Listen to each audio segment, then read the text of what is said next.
Should be working. Should be working. There should be now audio. And not sure why the chat viewer isn't working.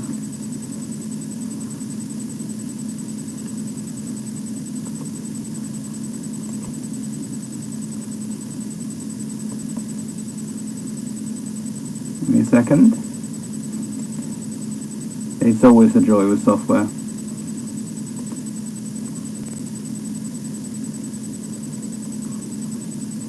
Audio is now working. That's good.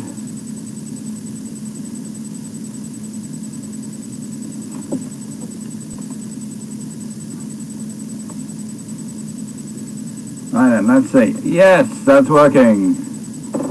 Hello. Hello, everyone. Hoping the bleeping has stopped now. Really do hope the bleeping has stopped now.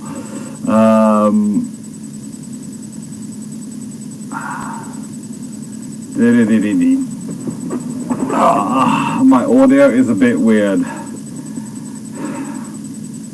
To be honest, the audio is all coming from the webcam, and I'm trying to get the webcam to work properly, but I have a feeling my first order at the end of this month is going to be a new webcam. Sounds like I'm running an engine. I think what it's doing is it's picking up the volume from the laptop fan.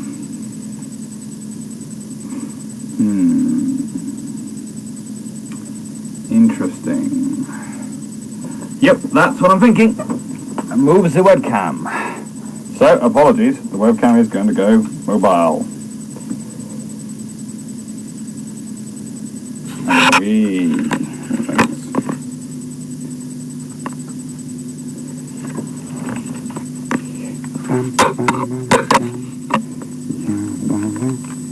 Yeah. Hello.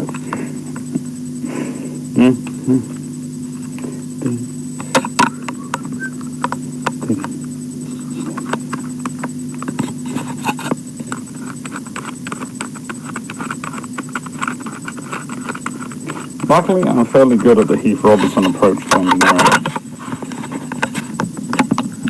Luckily.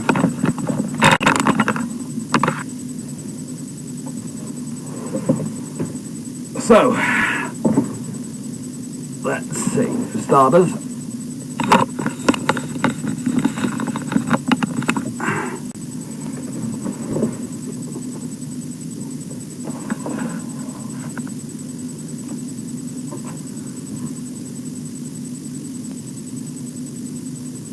Can I decrease the input volume of my microphone? Is that better?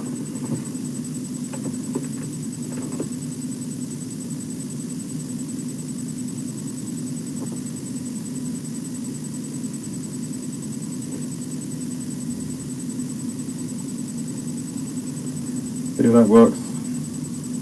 Or is the visuals work? Probably.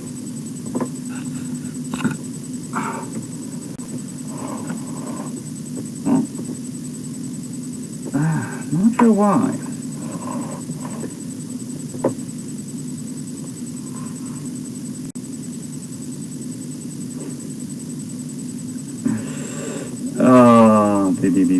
Let's see if we can't sort out the audio.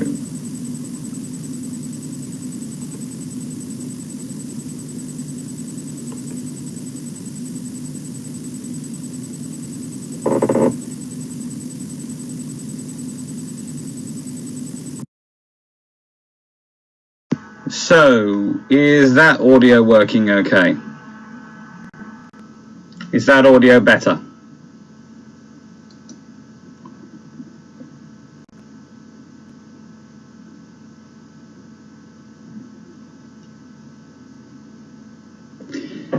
Okay, right then, so in other news, the audio on the laptop is better than the audio on the microphone. Humanity, oh humanity. Right, so, today, still deciding what going to call these sessions. I was thinking the Blue Brew Room at one point. There have been some excellent suggestions on Patreon, which I will read some out now. Copper-bottomed and iron-brewed naval history, the iron fillings, and buntings on the signal bridge. Yeah, it's all going well, plus plenty on Twitter as well. So I am going to think about this, and I am going to work out what it is. Stephanie Wilson, of course the audio is out of sync a bit, but as long as I can hear, I don't care. That's annoying. They should be working together. They really should be. I'm going to have to replace that thing. It's freaking annoying. So, the rule is, as always, I, like Drac, have the same rule. We go on as long as we have Iron Brew. When we run out of Iron Brew, then we go hunt more Iron Brew. So,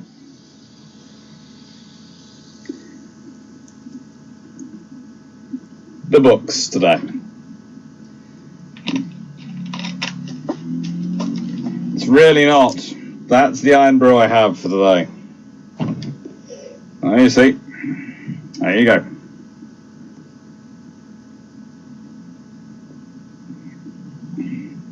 So, the reason I decided to do enough of these is A, it seemed rather popular last time, and B, there's never enough Iron Brew by my standards. The Stephanie Wilson, don't worry. B, the more of the big history books I read, written by the big historians like Roskell, the more annoyed I get. Because this is a book about World War II. This is the official history of World War II. And if you haven't read Roskell's War at Sea, and the Navy at War, go and get it. It's very, very good. But what all these official histories are like is they are a history of cruisers, a history of aircraft carriers, a history of battleships, even aircraft carriers. It's only the fleet carriers. Don't expect to find names of escort carriers mentioned that often. Don't expect to have destroyers or frigates names mentioned. And in some of this stuff, actually, I sit there and go, that's wrong. And I know it's wrong because I read other books. Stephanie Wilson, I've seen him go through 6 cans in a couple of hours. Stephanie, take this in the nicest possible way. 6 cans in a couple of hours is me drinking slowly.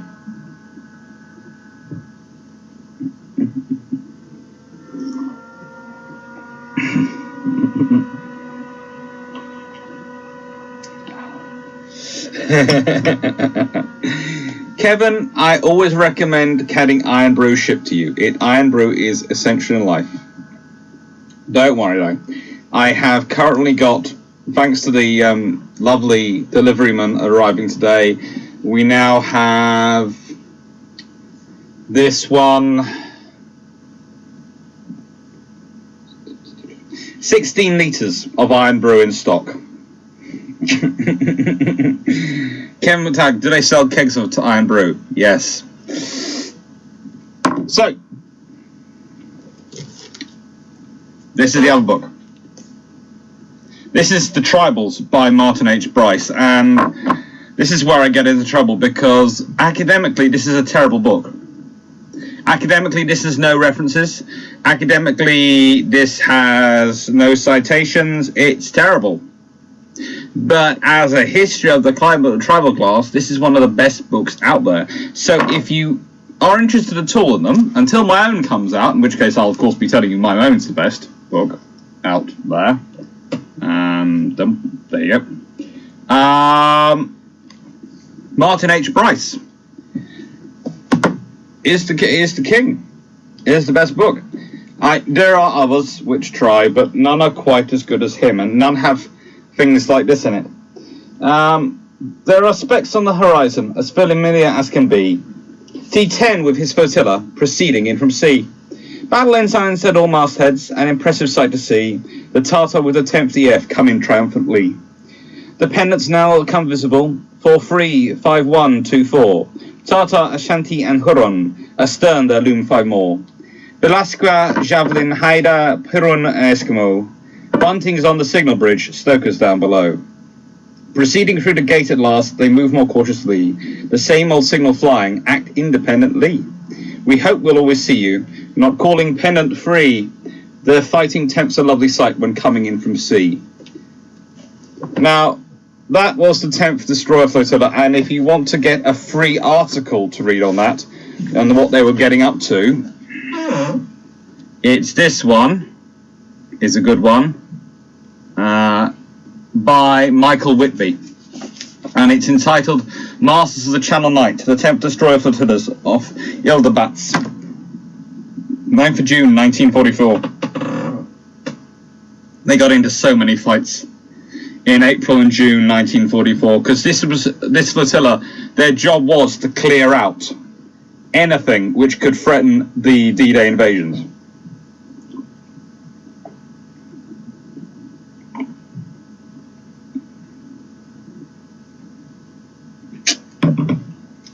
Jeff Beeler, Canada has histories of the Haida and Askavan. Yes, they do. Michael Whitby is really good and he was there. He was part of the Directorate of Naval of Heritage and History. I'm not sure if he's still around. I don't know. He could be. I haven't dared email him, but his Gmail is actually on this article. And it's published in 1993, and it's very good, and it's worth a read. Some of the stuff they get up to is pretty cool. But the big thing with all these books is they're the different levels of history. Excellent. Come on. Yes, he is. Thank you. Yes, he is. You've got this one, which is the strategic level of history. So if you're interested in history as in what are the major events, what happens, boom, boom, boom, Roskill is your historian. And it's a great book for that. If you're interested in the story of the individual ships and crews, you want Bryce. You want this sort of book, The Tribals. And if you want something which is more analytical, I wouldn't call it academic, because Whitby has a very nice style about him that I can imagine people who are non-academics could also enjoy. So it wouldn't say it academic, I'd say it's it's an enjoyable style to read. Go and download it. It's free. Canadian Military History, this one, Michael Whitby. You can download it for free. And I will try and put a link in the bottom of this once it's published and saved on YouTube. Right. So. Ooh, Stephen Cross, I've gone and just treated myself. I've ordered Fisher's 2 books, Memories and Records. That is a good selection. They're going to be interesting. I don't agree with everything he writes, and he does imagine himself far greater than he actually is in so many ways. But he tried. He tried.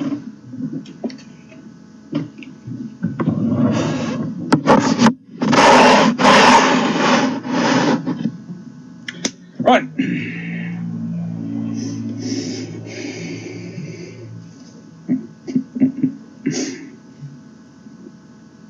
There is someone who is watching this, hopefully, who will know exactly what that means.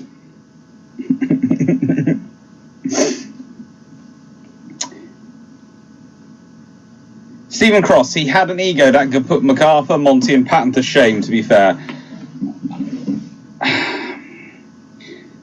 Rather like the vast majority of anyone who's eminent in their profession I've ever met, they have egos. They are very confident in themselves. In Fisher's case, his ego was justified, but after a while he started living more off his ego than he did off his thing. Michael Ross, I don't understand the reference to the silent laptop, but I want one. Yes. It's a good one. It's a good sign. My desk is my castle. Hopefully I didn't bang the eye. Let's change the audio input. Changed after the change of setup. Band home. Is it me or has the sound changed after the change of setup? Yes, I changed the audio input. The audio input is now the laptop. The webcam is now the camera. For some reason, this system will not work with Droid Cam from my phone, which is really annoying because Droid Cam is quite good. So I'm going to have to keep arguing with it and work out if I can get it to work with Droid Cam.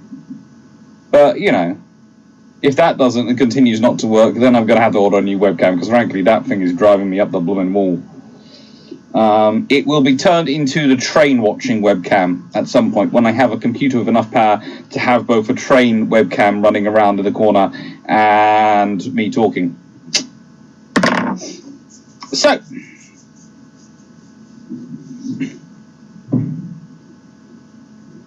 Stephen White, damn commercials, made it in. I'm glad you did, Stephen. Welcome, welcome. I'm, you know.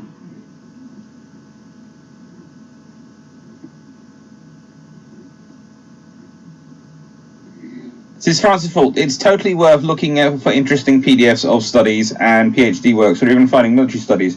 I'm reading one studying RN doctrine by the US Doctrine School, or something like that. That could be good. Kevin McTaggart, actually, I think I've read that same paper, Tis Francis' fault, and it is a very good one. Kevin McTaggart, can the train run over the webcam? Very tempting. Banham, cool, glad it was not me that had become crazy. Well, more crazy. Yeah, we're all crazy. We're all crazy, Banham. We're all crazy. This is the world we live in.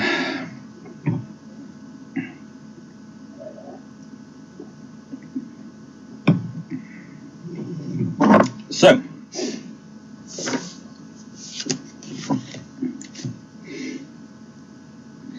questions, answers. Happy to do that. I'm happy to go into more books if you want to, but as I said, these are sort of Sunday sessions, especially. I wanted to do a whole series of specials, and that's my plan to do on Sundays eventually. But at the moment, I am within a couple of weeks of book deadline of making bookings. So instead of me spending the morning being able to free to write, record, and sort of research and put together specials, I am just tapping up the book. Jeff Beeler, did Drac drink Iron Brew before he met you? I think he did. I think he did.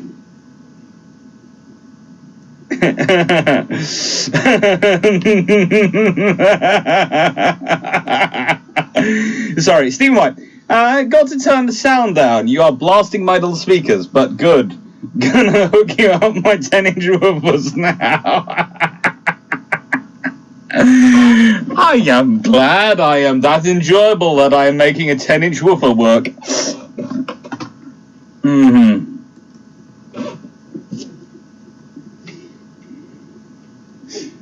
Calvin, what's the differences between your book and the old one on tribals besides the other classes? Basically, my book is trying to balance this approach, the sort of analytical approach, with the strategic, with the stories. And it's doing that by going, right then, I can tell the strategic, but I have to tell it through a class. And instead of having chapters about each individual book, each individual vessel, I am, and going through their individual stories, I'm telling the story of a class as a whole. So I can bring out the stories of the individuals, but I'm also, you know, managing to get in the analysis and the strategic stuff. So I'm trying to balance them all three to try and make it a good... How do I put it?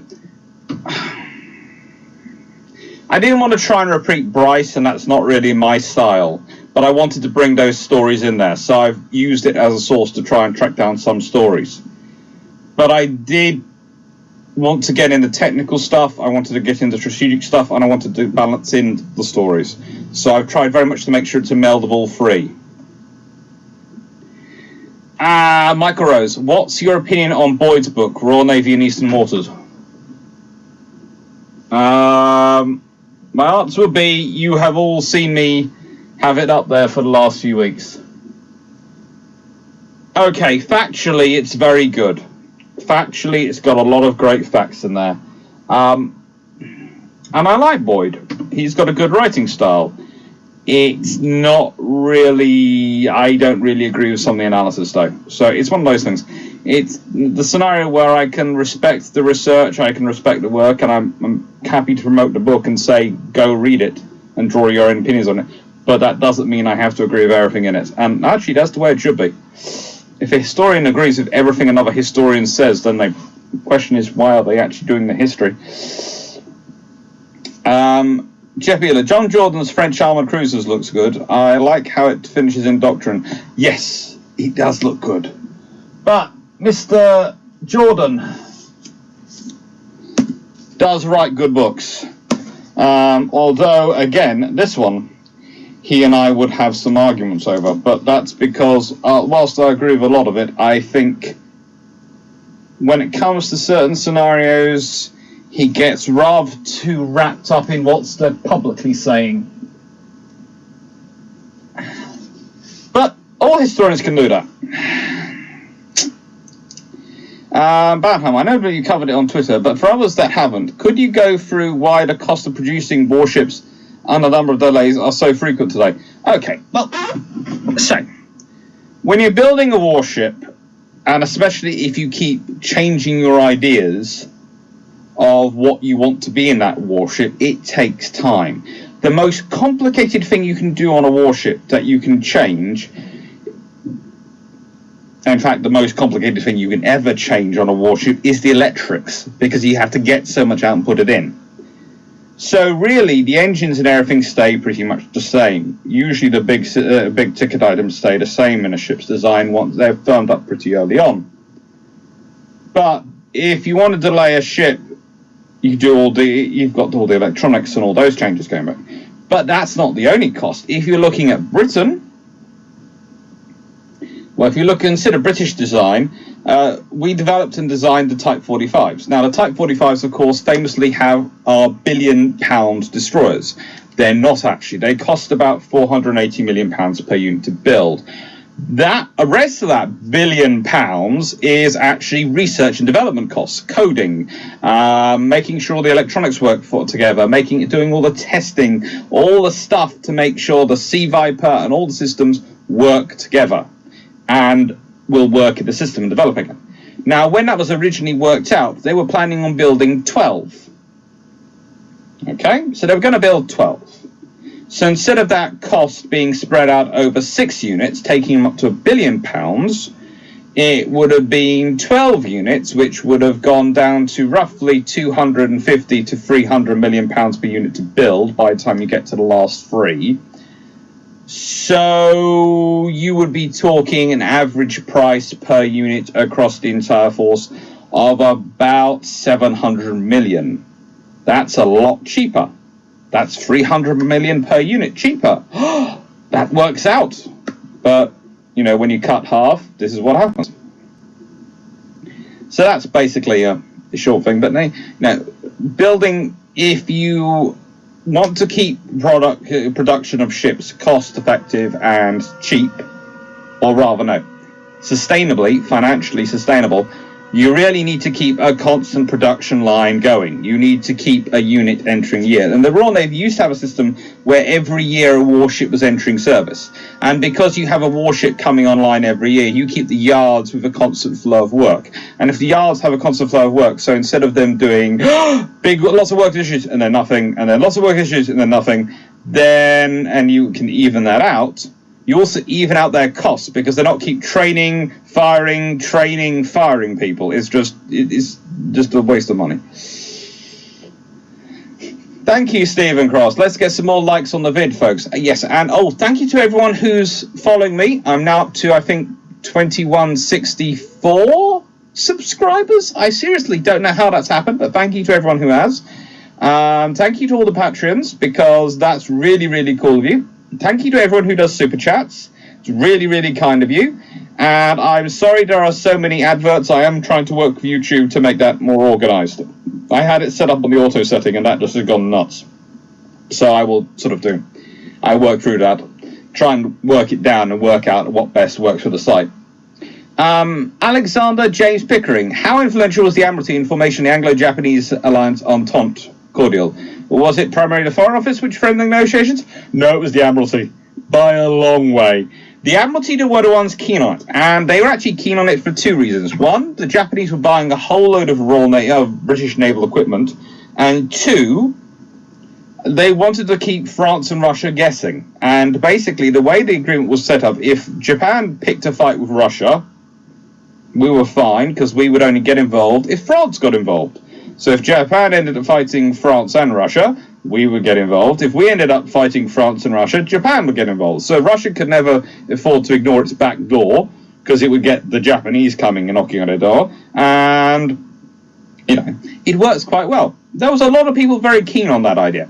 Plus, the idea was mooted at with the Japanese buying so much British equipment, eventually, if necessary, we might be able to use their industry, because they'd learned so much about our industry, to maintain our own forces, but out in the Pacific, i.e. have it as a second industrial hub. Of course, things didn't work out that way, but, it was a nice idea.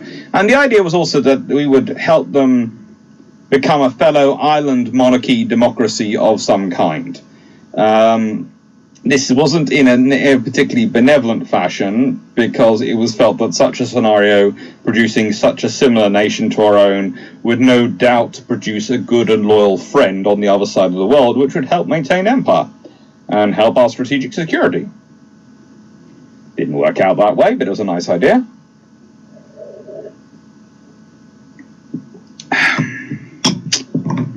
Okay.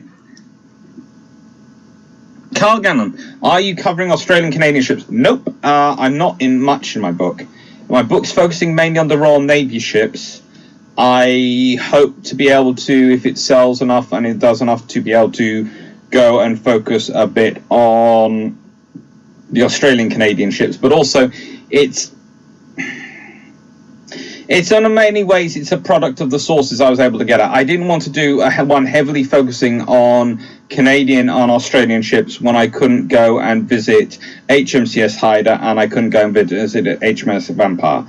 I just don't have the money. I'm not at the point in my career where I have the money to go and do those trips, and therefore I felt that if I did any book on those, which was mostly about the Canadian and Australian tribals and darings, or covered them in any massive detail, and I hadn't visited those, I would feel like I'd shortchanged the readers. So yes, I do mention them. Yes, I do cover where they're involved and where their stories bump up, like 10th Destroyer Flotilla and the Battle of North Cape and all sorts of things. I do make sure I mention their stories and make sure I give them a place, because they are vital to the story and vital to the history. But I don't go into it as much detail as I would, because it's a Royal Navy focused one, as I said, because I can get to the Royal Navy sources. And both nation ships served much longer than the RNs ones, Calgon. Yes, they did. But the reason they served much longer is because they were actually much younger than the RNs usually, and they were far less overworked in World War II. Most of the Australian and Canadian tribals don't really come into service till 1942, by which point the Royal Navy's tribals mostly lose their numbers prior to 1942. Basically, by 1942's over, they've lost 12 of the 16, and that's when they lost all the ships. Right. Kevin Town, can we hear your take on the French pre-dreadnoughts? We have Drax, but we now need your opinion. French pre-dreadnoughts. Look, the French have a lot of lovely ideas when it comes to the pre-dreadnoughts. It's like the Gloire and so many other things in history. Look, you always have to remember the French are primarily a land power in history, which sees the sea as their biggest threat, but also their biggest cost sink when they have to fight land battles. So they try to build battleships which will have a technological edge over their opponents and therefore can use them to offset numbers. So they're always looking for the things which will offset the numbers. This is why they go so much into torpedo boats. This is why they go into so many things. They're always trying something out to try and offset the numbers that the Royal Navy has. And frankly, they look a bit nutty when doing it. And don't get me started on the French dreadnoughts. Oh, good God. Frankly, I'm less polite about them than Drac is. 'Tis Francis' fault. Have you ever seen the Turbina? It's rather forgotten, but neat little boat. Shame though, it's rather important. Yes, I have seen it. I've walked all around it. I went to Newcastle. I like going to Newcastle. The time that we are archives and we are very good friends. And Newcastle Turbina is a lovely thing to go see. In fact, there are pictures of me standing underneath it on Twitter somewhere. It's a beautiful place to go. Stephen White, new forward carriers. Main improvement is its power output. Massive increase. Imagine new Queen Elizabeth's power increase is massive too. Yes, it is. It's colossal. They are far more powerful than their previous British incarnations. 'Tis Francis' fault. It's why those Italian ships are so cheap. They just keep making them. Yeah, that is part of it. The Italians just keep buying them, and they sell off old ones, and they keep a load. This is what the British are trying to do with the Type 31s, but the thing is, we've only ordered 5, and really to do that, we need to order 10, and to make them properly cheap, we need to be ordering about 9 Type 26. So we are building 19 escorts, and we can really, motor through things. Plus, that ends up with us having an escort force of 25, which would work quite well. Jermac, like Burks in USA. Yes, exactly like the Burks in USA. Basically, the reason why the Burks keep beating their predecessors is because they are just producing more and more. They're so cheap to keep producing. There's so much commonality between the hulls. Yes, you're upgrading the power supply. Yes, you're upgrading the internal governance. Yes, you're upgrading certain things. But they have what is going. Jeff Beeler, do the QEs have enough excess power to run electromagnetic catapults? They do if they needed to, but they don't. Remember, we're going Vistal, and actually Vistal makes sense for Britain. As a rule, usually I say the best carrier amphibious task force the Royal Navy could have in order to guarantee it had aviation and it had amphibious capability would be the two Queen Elizabeths and 3 LHDs, each with ski ramps on them. So you'd have your guaranteed amphibious heavy lift, and you'd have 5 flight decks to guarantee, usually have 2 available, to do the carrier role and the strike role and the amphibious role, because those are the 2 roles you need flight decks for, and you need 5 flight decks to guarantee it. And Britain does need it, especially if it's starting to talk about going back far east and going back out into the world. It needs to do these things.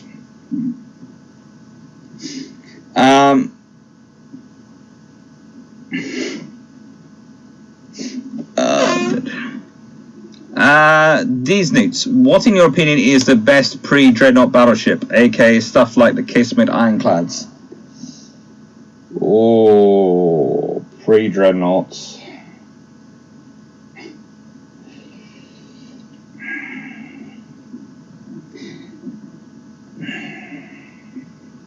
You see, I know the class. I'm trying to remember their name now. You put me on the spot. I'm trying to remember their name. Where is my Encyclopedia of Warships book? I do have someone somewhere which has them on the front cover. Yeah, it's in there. Sorry. I've been using these for teaching my students. I needed to explain something, so...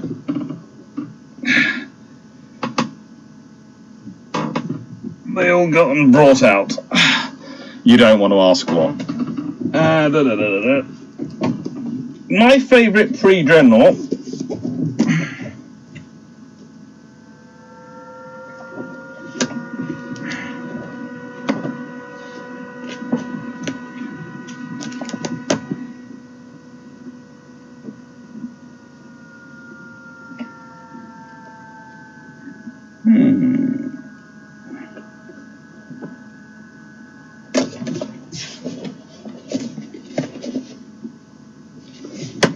Nope, not in there. That's annoying. That's annoying. Favorite pre-dreadnought. Fine. Back you go.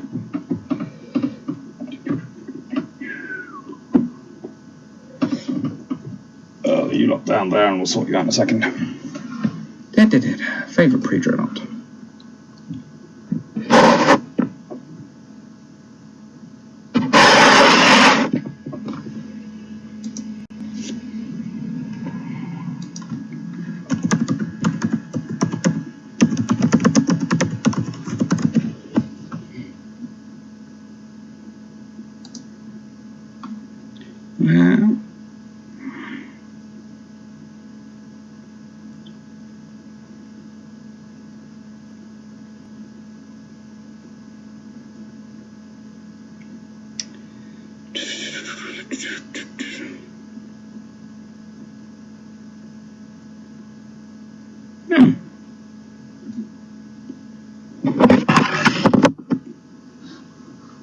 Well, I can't find his name at the moment. I do apologise. I will look it up. But it's one of the cruiser types.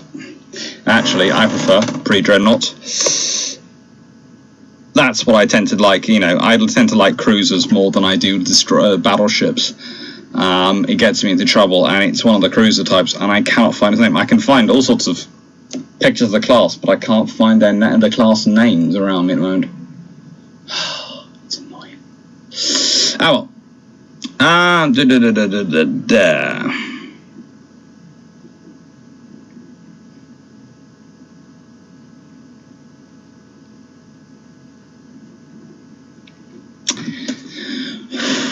What's in your opinion? Strub. What class of ships had the worst keeping in World War II and present? In the present, I would not be that keen on being aboard the Russian, some of the Russian corvettes. They are particularly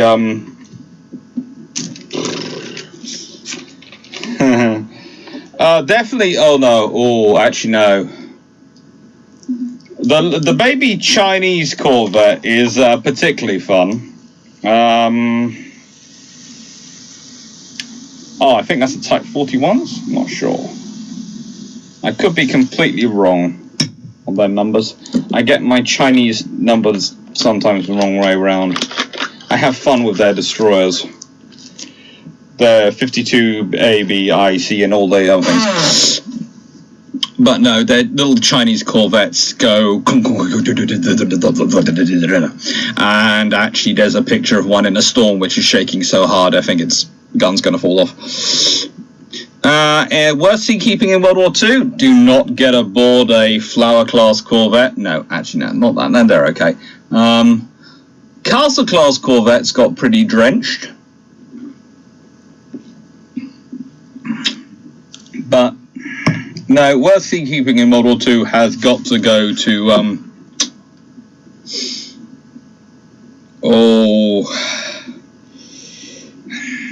probably the Dunkirk class.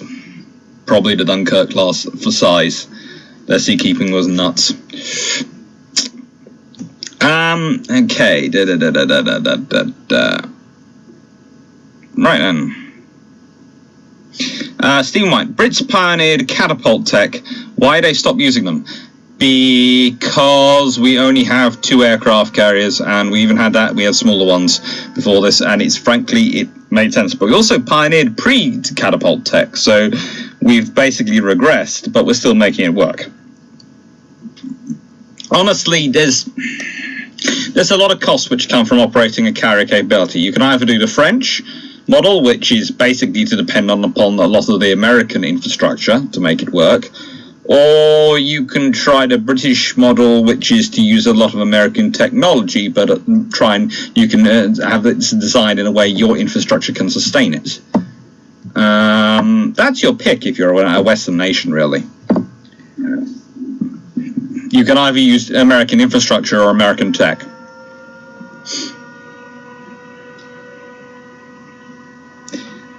Oh, Jeff Beeler. Lord Nelson's, I would say, for best pre-generals. For battleships, yes, it's got to be Lord Nelson's.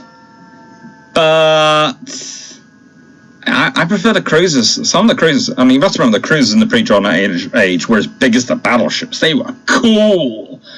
And they really showed that, you know, the battleship was for fighting battles. The cruiser was for fighting wars on a global scale. So your battleships were part of your battle fleets. They turned up, fought the battle, boom, boom, boom. But control of the seas, command of the seas was exercised by your cruiser formations. And your cruisers were as big as your battleships. And the only difference in them really was that one had more fuel, more speed, higher speed. One had slightly less fuel, slightly lower speed, and more armor. So one was made for slogging it out and going boom, boom, boom the whole time, and the other one was made for boom, boom. Sorry. It's been one of those days where I spend most of my time on my own writing. It has this effect on me.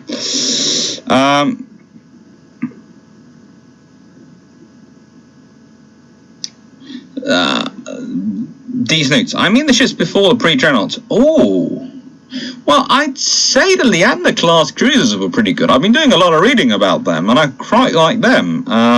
They're pretty good.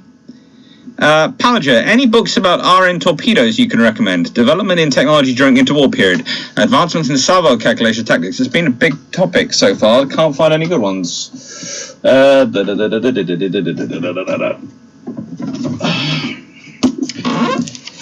Remember correctly.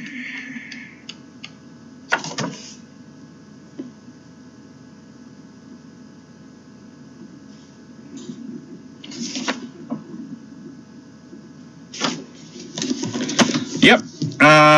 Technology and Naval Combat in the 20th Century and Beyond. Edited by Philip Payson O'Brien. You will find a chapter in here written by John T. Samuda, British Naval Procurement and Technological Change, 1919 to 1939. That's a good place to start. Also, Military Innovation in the Interwar Period, edited by Williamson Murray and Alan R. Millett.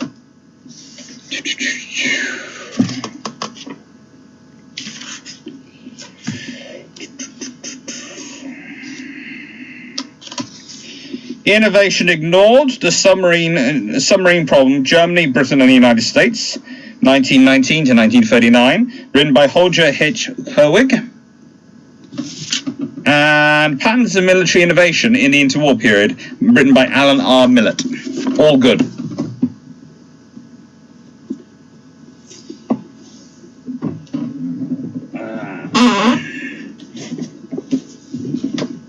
And also Royal Navy in 1930 to 2000, Innovation and Defense. Sorry.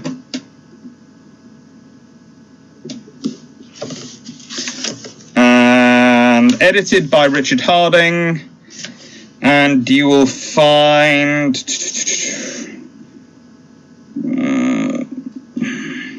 torpedoes are mentioned in Anti-Submarine Warfare by W.J.R. Gardner, 1939 to 1945. It's not as good as the other two, but it's another one to start with. Those are basically the three I can give you. Hope that helps, Pajir. This is Steve, at Steve White. It was due to focus on anti-submarine warfare and taking up the Harrier, they didn't need heavy fast fighters. No, the Royal Navy would have quite liked heavy fast fighters. The Royal Navy would quite like big carriers, but once they don't get the big carriers because of a decision made by the government that they are going to get F-117s, so they don't need carriers, well, aardvarks, and then they don't get the aardvarks. Joy of joys. The Royal Navy goes, well, we need some sort of support, we need some sort of air defense. And it comes a through-deck cruiser, which instead of launching just missiles for air defense, provides an air defense layer thanks to its Harriers. And the Sea Harriers are basically made by taking a ground attack aircraft, Harrier, and bolting on the only available radar the Royal Navy can find which can fit on it. which is why the Sea Harrier Mark II is such a big improvement over the Sea Harrier Mark I, because the Sea Harrier Mark I is basically, this is what we can afford. Sea Harrier Mark II is, we've just been through the Falklands War, where this is what we can give you. See why. I was interested in CSS Stonewall Jackson, British yards, and sold to Japan. Yeah. The RAM. Yeah. They have lots of these ideas of these systems, and there are transition periods, and there's a transition period where a steam ram and those sort of things make sense as a blockade runner. As an actual fleet ship, it doesn't really work out that well. Paul from Chicago, do you see period naval fiction like Frederick Marriott and Herman Melville as decent primary sources?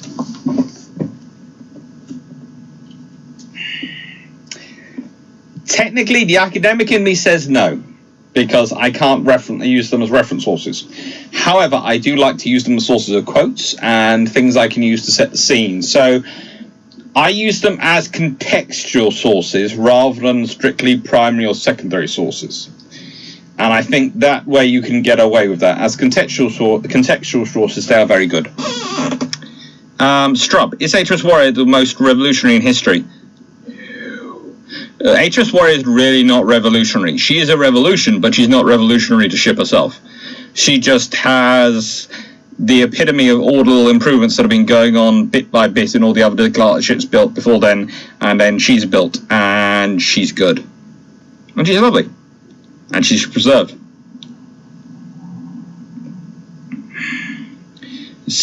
Okay, Stephen White.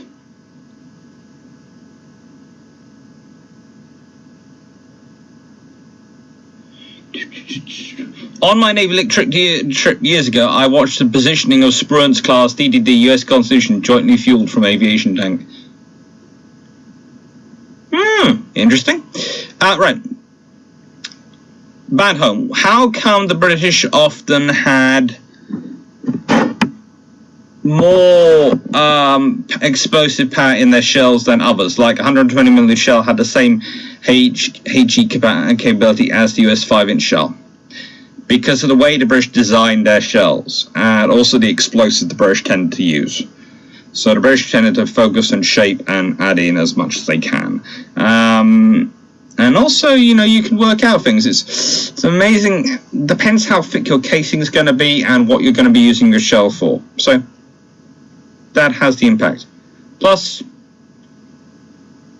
the British do like explosive power. They like giving their guns a big bang.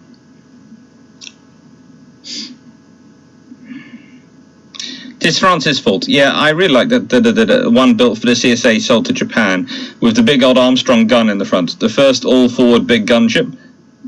Quite possibly. Carl Gunn, what about the King of the 7th class? Yeah, quite nice. But honestly, as I said, I prefer pre-dreadnoughts. If I'm going pre-dreadnoughts, I'm going for the cruisers. I like the cruisers. The cruisers are good ships. And sometimes the little cruisers are better than the big cruisers. The big cruisers often they don't know what they're going to be doing. Bitchin, I think the last classes of French pre-dreadnoughts were good. Republican Liberty classes. They just were late to the game. Danson should have been upgunned to dreadnoughts. Yes, but that's always easier to say than do. It's one of those scenarios. It's easier to say than do. It really is. It's always easy to upgun things on paper. Doing it in reality is difficult because it depends on your quality control. And remember, the French are always suffering from quality control in their ship construction. So if you're a Royal Navy Director of Naval Construction and you go, I want to do this, you can look up your plans and you can be fairly sure what's on your plans is accurate to what's on being built, within, certain parameters. If your French equivalent, you have problems in that sometimes. Look, I was watching a program the other day, and it was on YouTube, and it's by Shadversity, and it was about sword production, and it's about the quality of swords produced. And the big thing that goes on with how good a sword you're getting and how a sword will perform versus another type of sword is often the quality of steel that's being used to produce it, right? It's the same with ships. if you've used very good quality steel the whole way through your production, and you've got the perfectly correct thickness and perfectly all the things sort of thing, you can do things, you can muck around with it far easier. You're often building more strength than you need. But if you have issues, if you have imperfections, if you have problems with the welding or the riveting or there's anything, there are slight issues in it, those get magnified the moment you try to muck around with the design or change it. So, you know, there you go. That's the problem with the French.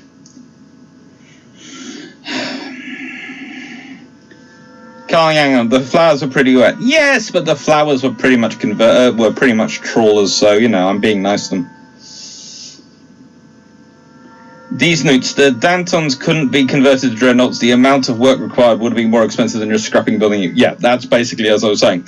In Car, why did the RN not follow up on Meza Kabir? Dunkirk was repaired and sailed to Toulon. Did the RN contemplate a World War II raid on the Vichy France at Toulon?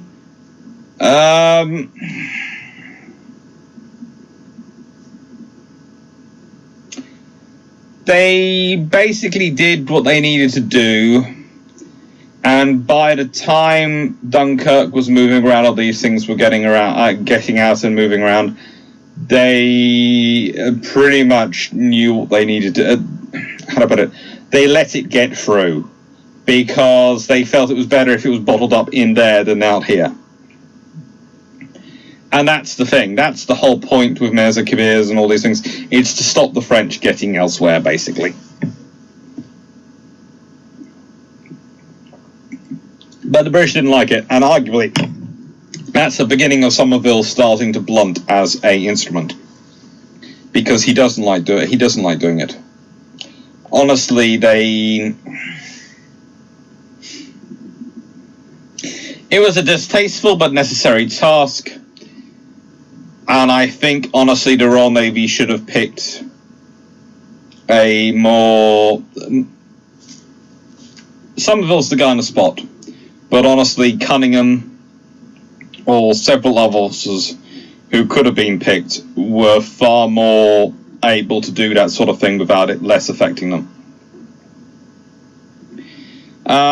Jeff Breeler, I still think the RN needs Osprey aerial tankers to extend the range of F-35s. But why? Yes, I can see why you need to extend the range of F-35s, but I don't think you're going to get anything like that added in till post-Merlin. So when we're talking about replacing the Merlin, that is when a VTOL aircraft is probably going to be selected, because the next generation of medium-lift helicopters are probably going to be VTOLs. And then we will get a tanker fitted out, and that will be the point we'll get it. At this point in the moment, you'd be talking about introducing another type of aircraft to your carrier. And the Royal Navy works and British forces work by ruthlessly paring down so they have more of one type of equipment than they do have lots of little types of equipment which fit in better. So maybe, as you're quite right, the Osprey would be a far better tanker for the F-35. It would be, than the Merlin. But, I'm not sure if the Merlin's even going to get conversion. It should do, but it's not, probably not. That will enable it to do it. But the thing is, how many Ospreys can you sustain as part of your force? What else can they do? They can do troop lift. Well, we have Merlins already for that. So do we get rid of the Commando Helicopter Force Merlins and replace them with Ospreys? Okay, fine. But now we've got operating two medium-sized air groups out of air fleets, and we have to have two sets of training, and you double everything up, you increase expenses dramatically. It's far better and far more cost efficient and far more capability efficient for the British to focus in on one type. They'll get there. And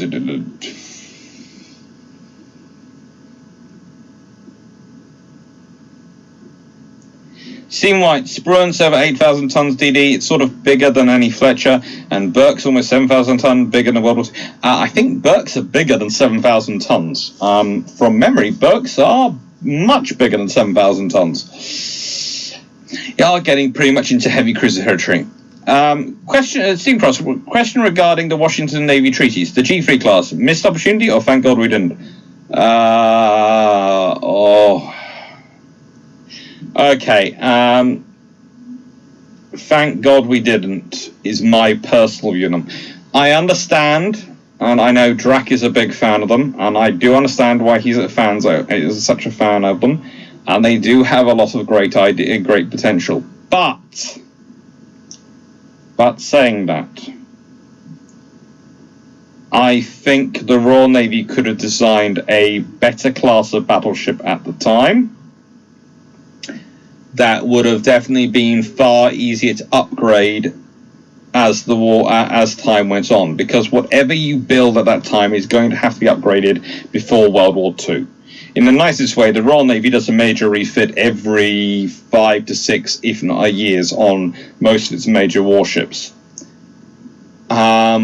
So whatever you build in the 1920s is going to be refitted 2 to 3 times by the time it gets to World War II, so therefore you need a design which has some space in it to refit, and that's the thing, is the G3s really didn't have space, in my opinion, to refit.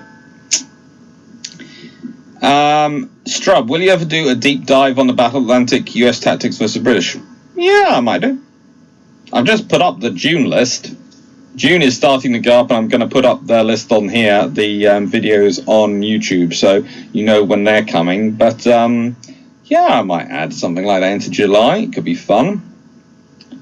Might include the Arctic convoys though as well, because they're quite cool to add in, because sometimes the American escorts go along and they don't understand completely what's going on. They find the British methodology completely insane.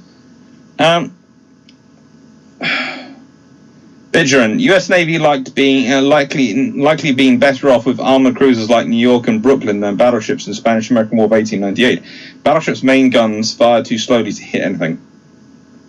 Yeah, but the trouble is they won that war, so yeah, they were happy with it. Ian, were torpedo bulges just a void, or were they subdivided, filled? Was permanent means of access into them provided? It depends on the ship. They're a void, but they are subdivided, and some of them are filled with water, and they could be used to store things and all sorts of. Basically, when initially conceived, it was certainly going to be a void, but as time went on, they started filling them in with stuff. So it depends on the time and when you're talking about what they have in them. Also, if you fill them up if you leave them just with air, they can affect ship's buoyancy quite weirdly.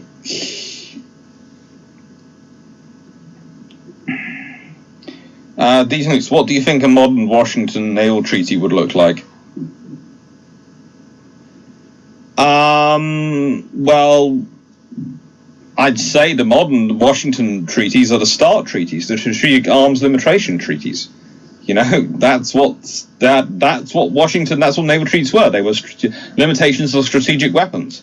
Once you enter the nuclear age, it's strategic nuclear weapons which we are limiting, but that's basically it. So expected to be very heavy on technicalese and very keen on ranking nations, and the question is whether America would accept China as its equal as Britain had to accept America. I doubt it would, and so I think the treaty would destroy itself before it even began. I don't think even if you had a Democrat like Obama in office that they could get that through the Senate. I don't think they would get that through, and if they tried, I think they'd probably lose several elections. In fact, I'd say China could become a big issue in American election, but the American general election. But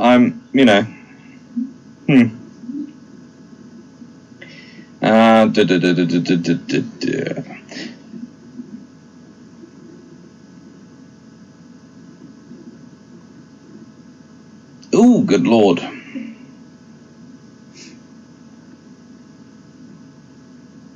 I've really skipped some questions. Let's see. Oh, good lord, there's so many questions. I really like Jeff Beeler. I really like Holger Helgwig's book on the Imperial German Navy. Quite enlightening. Describes different kinds of German officers and their infighting. Oh god, the German Navy and infighting. Basically, the German Navy pre-World War I and during the interwar years was its own Japanese Navy, Japanese Army. It could have its own fun. It didn't need any other services to get involved. Stephen Cross, what do you know about the HMS Ark Royal's rampage against the East Coast in Exercise in the 60s, or was it 70s? I think it was the, I think it was at the end of the 60s, early 70s probably, and basically, Ark Royal had some fun, but there's also a great story about the Fairy Gannet in AEW, which is when the US Air Defense Command detected it.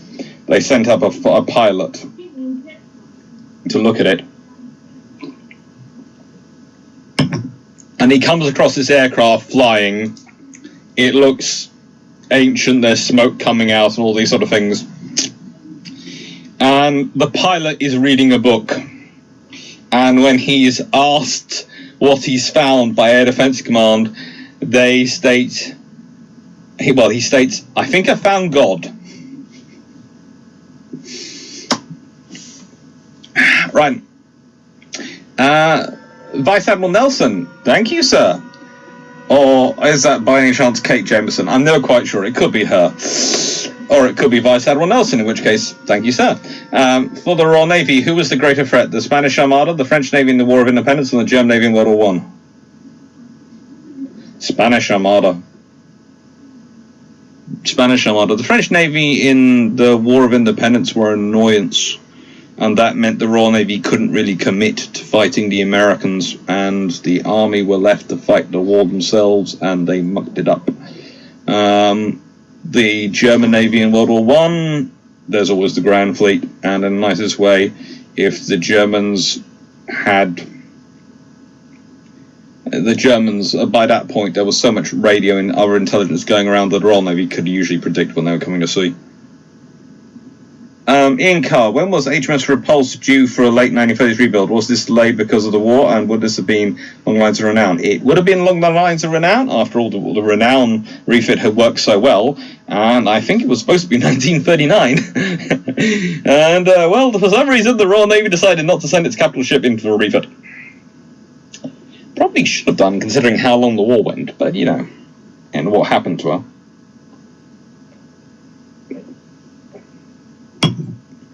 But this is why I tell people, you do not, when you say you have this many frigates or this many destroyers in your fleet, you don't actually have them, because if there's a ship in long refit, you can't really get it out to go and fight battles with. So it's there. Jeff Beeler, John Beeler, in relation, wrote a good book on British battleships from the Warrior to the Royal Sovereign, ocean-going strategy versus fortified port attacking strategy. There's so many different things on that one.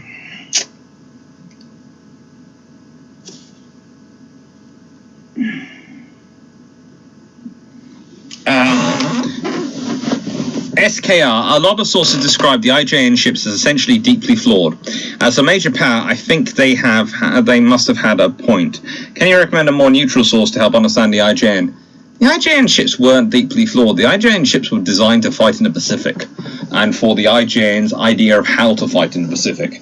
And the fact it's different from yours doesn't mean it's flawed. It just means, well, in the nicest way, they get beaten by the Americans and the Brits, so therefore the idea is they lost, so they must be flawed. That's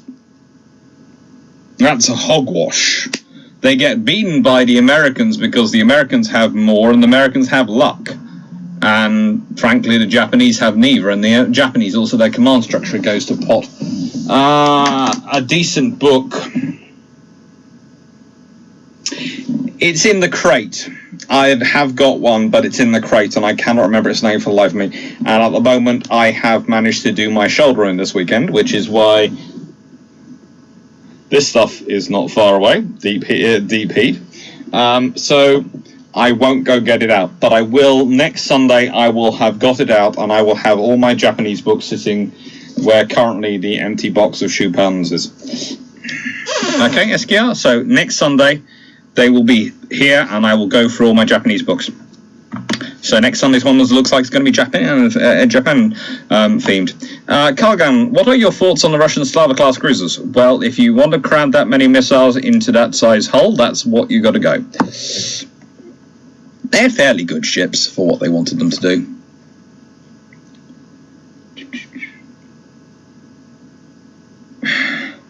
Strub, the US focused on coastal monitors. Why would they not want to produce something like Warrior? What would a battle? Because the Americans were always lurgy about going far into the world. You have to remember, this is a nation which at one point wanted to produce small boats which could be moved by cart and horse with cannon on as their navy defense and all sorts of things.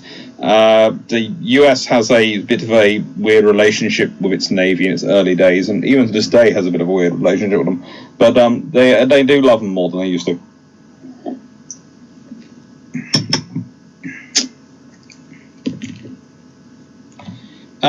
Jeff Beeler, on the Jeff Beeler, on the other hand, the French actually managed to win full-on fleet engagements in the War of Independence. Yes, they did.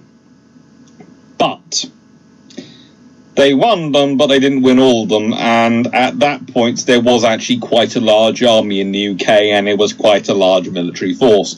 So it's sort of a case of, in a nice way, the Spanish Armada is a bigger threat, because at that time the British had zilch, and it was the English.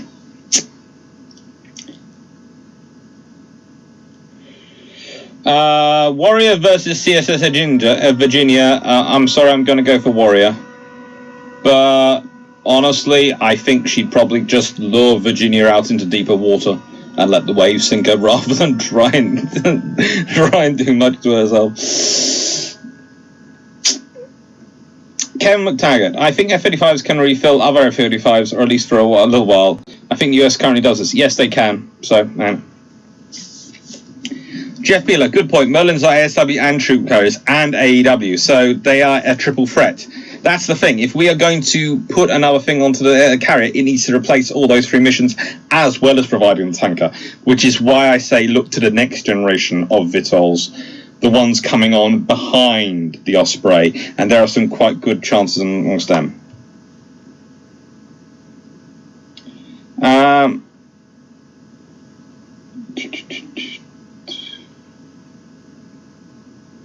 Oh, good lord.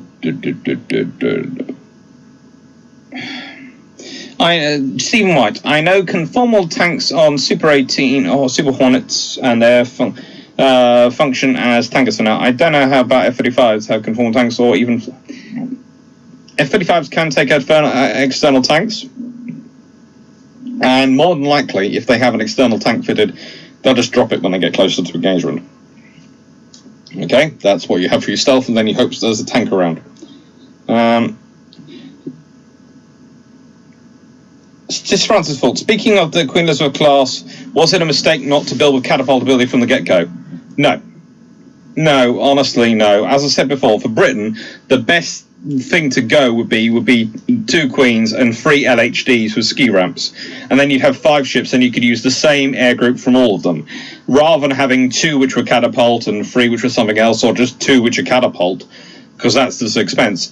It's far better for Britain to have a mixture of assets which it can make use of. So each can receive tailored air group from the same aircraft, and they can be strike orientated or amphibious orientated depending on the mission.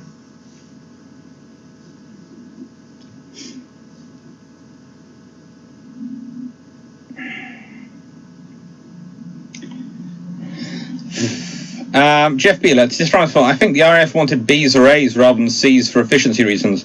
Bs give the most flexible basing options, land or sea, so on. Also, and don't take this the wrong way, because actually I understand it. From the RAF's perspective, maintaining 2 fast jet fleets is essential.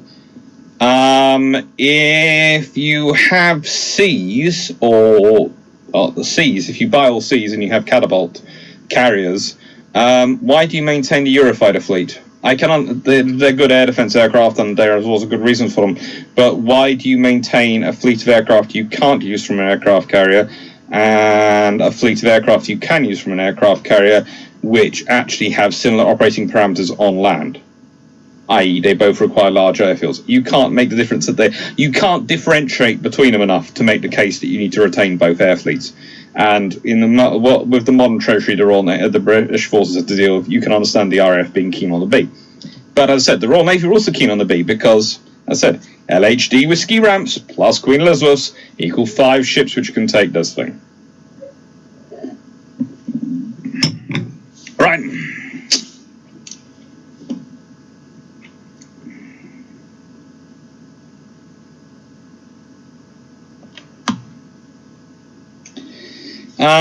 Stuart Crow, the RN hasn't got functioning AAW yet. Thanks, Lockie Martin. Do let them get that sorted before you burn them with AAR.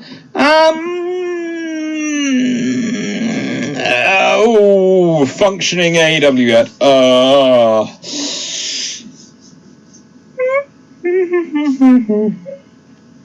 Yeah, the Royal Navy's really going to make that mistake again. You have to remember, the Royal Navy has a slight advantage over everyone. Most of its bases are far away from where anyone else goes.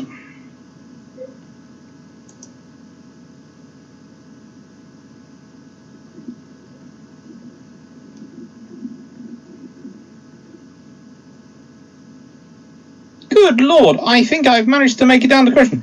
Can you, Ken McTaggart, can you explain these two acronyms? Which acronyms? Airborne AEW and ASW?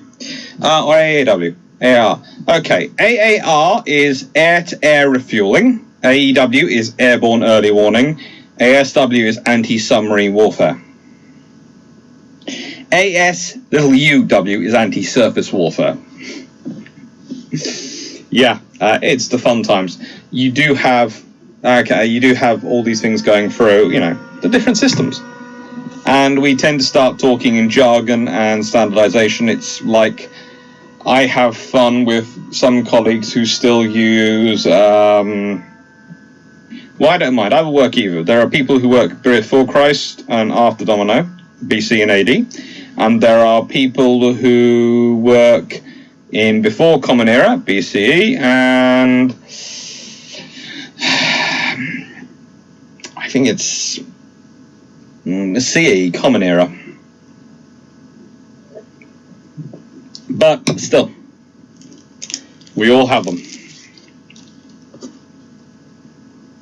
The F-35s are an interesting sort of debate. Okay, Vice Admiral Nelson, Jeff Beeler, depends on the battle theatre you're looking at. On the American shore, they did not need it. They had Washington and Lafayette in place already. That's true. But let's be honest, for Britain, losing a war in America versus getting invaded itself, the stakes are different. And as beautiful and as rich as and lovely as the 13 colonies were, honestly, the British worked out very quickly they were in many ways more hassle than they were worth. The British were never really that keen on empire at that period.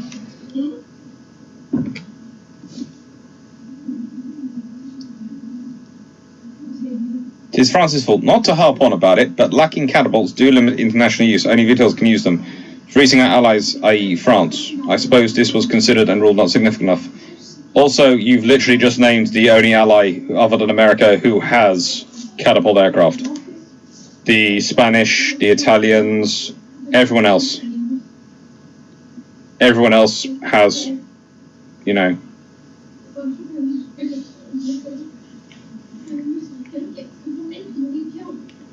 everyone else has those things.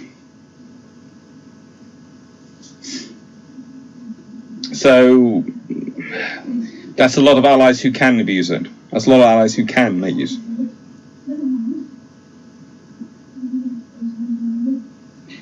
Stuart Crow, Jeff Beeler, been nearly ready for some time. ISD is this year. In fairness, mod caused the problem by demanding the ability to swap AEW kits between cabs. Yes, but that made sense for the Royal Navy because it means you take 8 to 12 Merlin airframes to sea, and you can use them for anti-submarine warfare or airborne early warning warfare or commando by just quickly swapping the stuff out. It makes sense because it means instead of you taking 4, 4, and 4 and only having 4 aircraft, it means that if you have 2 aircraft down, you still have a fleet of 10 units that can fly and be modified for the roles you need them. So it's actually far smarter for the Royal Navy and for Britain to have that. It's not them being stupid or not them being excessive, it's them going, we want this. And to be honest, that was the original plan. The original plan for the Sea King was that it was going to be swappable between the roles when they started putting them, but they only after they found it was going to be so expensive to do it with the shape of the Sea King's airframe that they didn't. Steam White, gain for catapult is weight lifted off deck. Old Tomcat can carry a lot of ordnance. Poor Phantom had. Yeah, it is. Catapult is always the advantage in weight, but there are other advantages in terms of the strategic capability.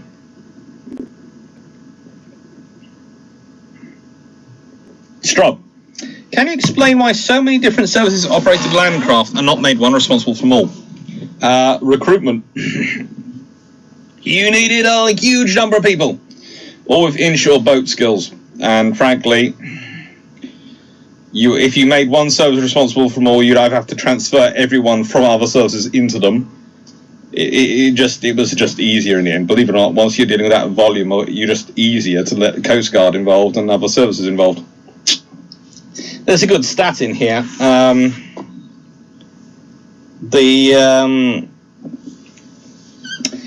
Okay, so in all, they numbered. In sum, the function of the combined operations vessels in Neptune represented the result of 4 years of accumulated British and American experience for amphibious warfare in modern conditions. In all, they numbered no less than 4,126. And although about 3/4 of them flew the White Ensign, it should not be forgotten that the majority had been built and armed in America, whence they had been transferred to Britain under the Lend-Lease scheme. So you've got 4,126 ships, landing craft, a crew. That's a huge number. It's just easier. And that's just in Western theatre.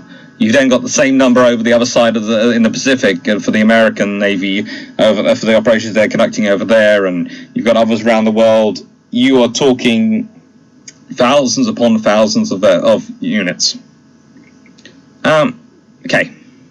Jeff Beeler, Lockheed Martin has never certified any F-35 variant to carry drop tanks. Not certified, no, but...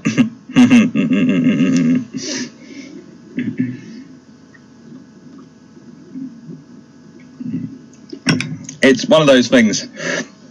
In the nicest way, I'm fairly sure after having talked with some pilots that, yeah, if they want to get rid of the things, they'll get rid of them in mid-flight.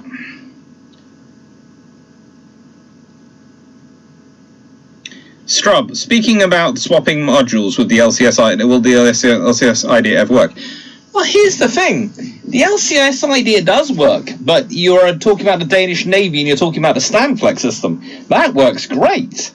The Americans have managed to take the idea of a pre-existing system, which is already in existence, and managed to, I don't know how, boondoggle it out.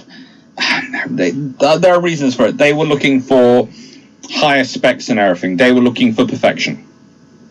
And the trouble is, the Danish were prepared to settle for good enough and make good enough work, and the Americans were looking for perfection. And when you tried to aim for perfection, you ended up with lots of problems which won't talk to each other, and different systems coming from different manufacturers which won't talk to each other, and the thing just goes clunk. Whereas the Danish were very much good with the good enough and we'll improve it as we go. And that's what the Danish have done. And frankly, I think the Americans, they say the enemy of delivery is perfection. Well, yeah, in this case it was perfection they were after, and it didn't work. They shot very high and then hit low. Kevin Tugger, wait, I didn't think the F-35 is operational. I thought it was still in the shakedowns. They are... well, currently USS America is sailing around the South China Sea with a squadron of F-35s on board trying to face off against the Chinese, so I'm fairly sure that they are operational, at least to some extent. Greg Staskowski, different tact. Why did the RN not buy into the MECO concept? Because, frankly, they didn't like the idea. No. The MECO concept is lovely if you're not looking for what the Royal Navy is looking for. The Royal Navy was looking for either high-end anti-submarine warfare frigates or a high-end anti-warfare destroyer. The MECO is a very good middle-of-the-ground system. and it's one interesting thing is that the Miko spiritually is definitely a parent to what happened into the Danish system, and of course that's where we've now got our Type 31s. So, you know, eventually we get there. Jeff Wheeler, Stuart Crow, makes sense to go for easy swapping of modules so you can put it on your last Merlin for AEW. Yeah, or your, you know, if you've got, as I said, you are talking about now getting to the age where we're taking airframes to sea rather than aircraft to sea, where the squadrons are just the groups of personnel, and you can swap around the airframes as you need, and that's going to be the critical thing to make the assets work. Strub, I have seen the Navy operate small boats. Please just let the Coast Guard do it. The Royal Navy were quite happy when they were operating alongside the Coast Guard. There are many, many glowing references to the Coast Guard from the Royal Navy. Tis Francisville, did anyone consider landing troop carrier sub? Yes. I think the French considered making a Surkoff version, which would have been a troop landing vessel. As for the Japanese, the I-400s, no, just no. Jeff Beeler. No, Kevin Taggart. Which is the better landing craft, ships or hovercraft? Look, if I'm going in on flat beaches or swampy ground, I would probably prefer a hovercraft because it's going to get me in there faster. If I'm going in stormy, heavy seas to shingly ground, I want a landing craft. That's it. You know, nice way. Most of these systems aren't actually better than each other. They're just better under certain circumstances than the other. And the landing craft tends to actually be cheaper to operate than the hovercraft. Smart Crow, Jeff Beeler, yes, as the doc says, if you don't have enough airframes, you go that way. The target time is to swap the pod is 3 hours, and while they are nowhere near that yet, it can be done. Yeah, I think they found to work out the 3 hours they need to have an extra member on the team. I think I've heard different things about that one. That will probably get me into trouble with someone at some point, but that's what I've heard. Jeff Beeler, tis fault. The USN have converted former ballistic missile subs to SEAL carriers. They've converted them to SSGNs first, and then SEAL carriers. You know, there's all sorts of things you can use them for. SSGNs are cruise missile carrying subs, by the way. Basically, subs which have, in this case, swapped out their ballistic missiles for about 144 cruise missiles. So that's enough to make anyone have a bad day. Bitchin, would a armor deck with subdivided half deck above be useful today in modern large warships? What makes you think they don't have them? Certainly they have strengthened, and they have that every deck is a strength deck, and every deck is made of quite strong steels and quite strong materials. So maybe not particularly armored, but definitely very strong. This Francis fault at Jeff. I do see the idea as actually viable now. I was thinking more during the war. We always think during the war. In car, were the ASW systems used by other navies basically the same as ASDEC sonar or based on other technologies? Basically the same with some slight modifications, depending on their own research, either their own routes internet technology or their own manufacturing capabilities. Some navies didn't actually ever really get a proper ASDEC. You know, they just didn't. Stephen White, US Navy, Little Fleet, 1812, Forces 1812, they were 23 warships, but 561 privateers.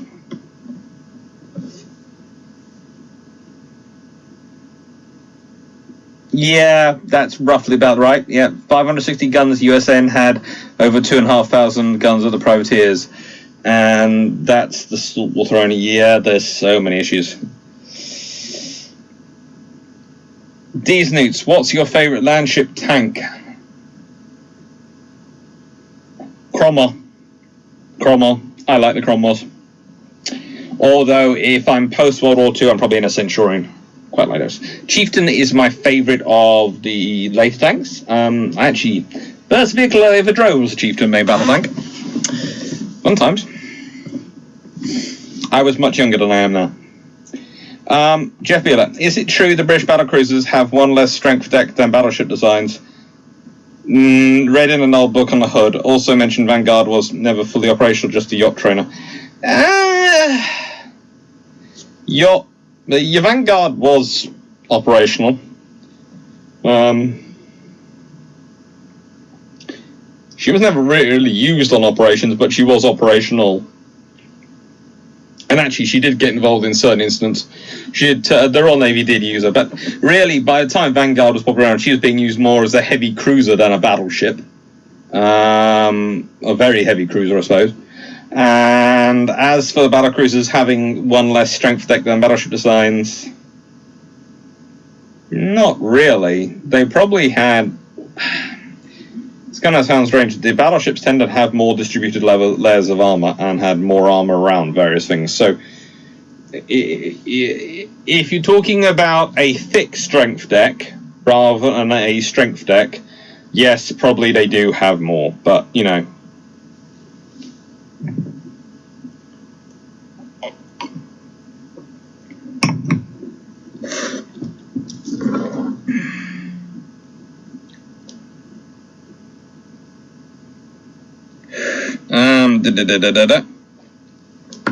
So,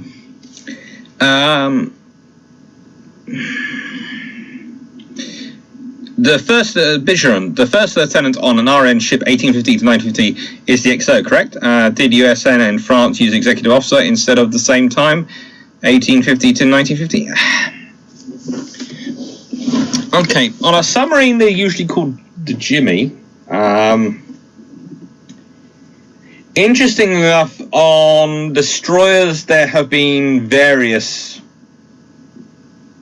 nicknames I've heard. Executive officer is theoretically what they're or first lieutenant. It depends on the ship. It depends on what they are. If you're talking about a destroyer, probably. But if you're talking about a battleship or something larger, they could well be a commander or senior to that, and you know, their rank, what they could be called reflects that. So they'd be called the executive officer or the first officer, or you know, just the commander.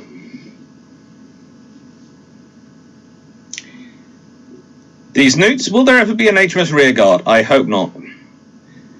Strub, CV or VLR B-24s closed the Atlantic gaps.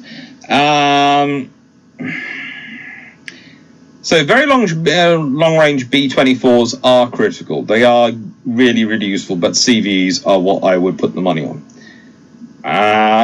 Because in the nicest way, CVs are your organic air power, and they provide a mobile bubble around your convoys or your areas. So that's a bubble you take with you, whereas the B-24s are a transitory bubble which are able to keep a wide open. So one's sort of your more defensive and one's your reconnaissance. And ideally you don't want to do without either, but if you had to pick one, you'd pick your CVs to keep. Ian Carl, do you plan on doing Force K? Yes, I do plan on doing Force K. Of course I plan on doing Force K. They're destroyers. I love doing destroyers. I'm doing one on Force H. I'll be doing one on Force K, probably in July, maybe August time at this rate. Jeff Beeler, what is the importance of the bombardment of Alexandria in 1882 on the Royal Navy development? It's only major action between Crimea and World War One. There's the Boxer Rebellion, Jeff. There's all sorts of things going on around the world the Royal Navy gets involved in. In fact, two very famous officers involved in Alexandria are also involved in the Boxer Rebellion a few years later, getting themselves injured. So, you know, Jellicoe and Beatty. So, yeah, you know, okay. It's important in so much as it gets some people name recognition, but really the exercises going on are the more critical things than promotion. Sis Francis Fault, what's your take on the threat of anti-ship ballistic missiles? Very, very, very expensive, but it may be worth the cost against, say, US ships. Unlikely you can win at sea. Looks at China, Russia. Okay, so if you're going to use a ballistic missile, even in an anti-ship version, the moment you launch a ballistic missile and it's on that track, no one knows until it starts to come down really what type of ballistic missile it is. So the moment you use a ballistic missile and you start firing a ballistic missile, and let's be honest, if you're firing one at a carrier battle group and you're not going to be quite sure which way they're going and what sort of maneuvers they might make in the next 45 minutes, you're probably going to fire multiple. So let's say you're firing 3 or 4, or even more. You're the American president and you've just heard China's released off 3 or 4 ballistic missiles. Do you wait to launch your ballistic missiles till they start hitting and killing people, or do you launch your own? Because do you know if they are coming after a carrier battle group, which is going to be a big enough political loss, or are they coming around after your cities? This is a preemptive strike to try and take out your nuclear forces? You don't know.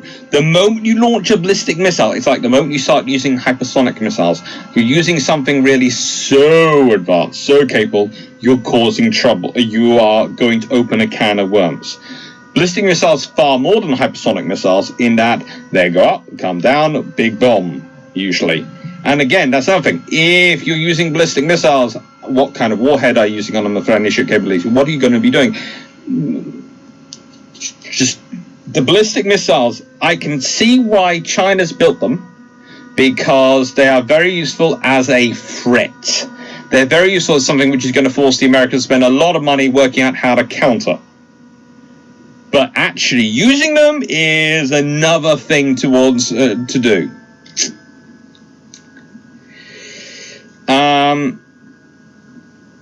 Jeff Beeler, Force K, showcase for the Afusa class and their severe handling. Possibly, but also a showcase for the Tribal class, which get up to a lot of fun with Force K.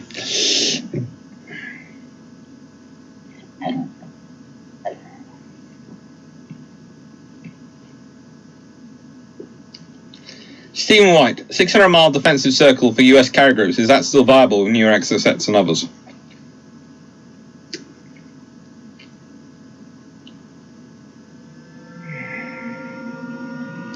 All these figures are arbitrary. You'll establish them as you need them, and if it's 600 miles isn't viable, you're going to need to start giving yourself more extension in terms of air defense and missiles. Hellshot. Drax says he likes the Fletcher's class in the US. What is your favorite US destroyer?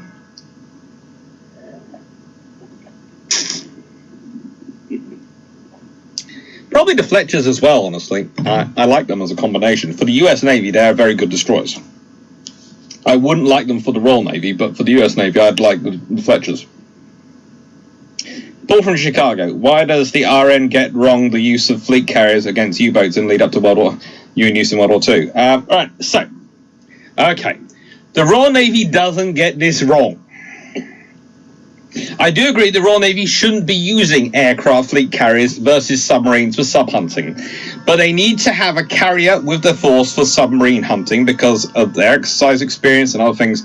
That's what they've got. And they know they need air power. And they've only got fleet carriers. The only non-fleet carrier they've really got is Argus. And they're always in two minds as to whether to get her out of service or kick her out of service or leave her in service. So, she's always there. But she's not really used for it. So, you know, they're using a fleet carrier because they have to, not because they want to.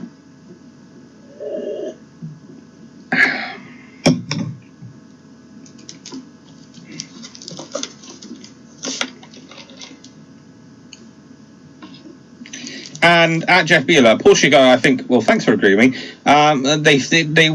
Did not realize how vulnerable they were until they lost Courageous. Actually, as I did in the last video of the exercises and the war game rules, they did realize how vulnerable they were. They did realize how vulnerable they were. They just didn't have any choice.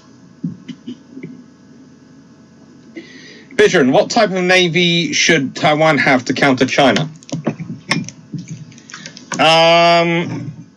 Well, I think they're going roughly the right way. I would say myself, if I were them, I'd maybe want more submarines, because I think some more SSKs could be useful.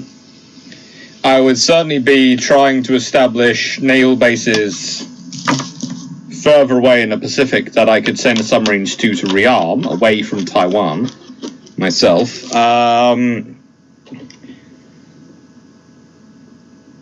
like the Taiwanese a lot. In fact, I actually have done some stuff with them over the years, and they've been very nice and they work very hard.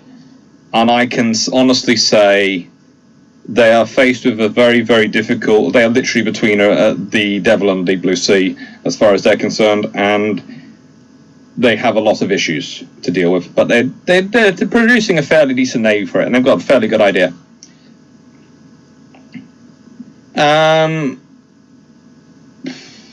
Cargan, why would the Fletchers be wrong for the RN?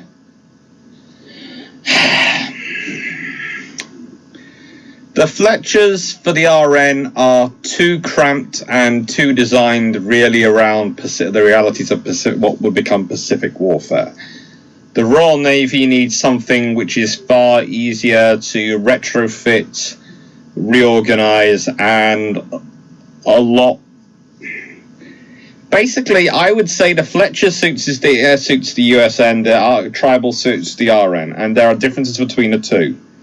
So you have one has more guns and the other one has more torpedoes, and in nicest way the Fletcher is more kind of like the J class and the class which come after the Tribals, but in a way that doesn't suit the war the RN ends up in. So I'd say, that's the thing.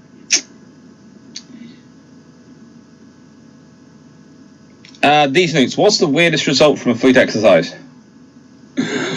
Okay, I actually, annoyingly, on the exercise which has the weirdest result, the actual exercise document itself don't survive.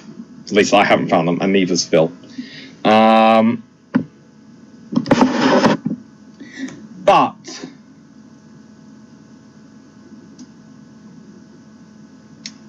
so that's Dr. Phil Ware. But there is a document I found a few years ago which referred to an exercise where, and this is the thing, the final result of the fight was that there was a flotilla of destroyers and a carrier left on one side, and there was a single battleship left on the other side and 2 submarines.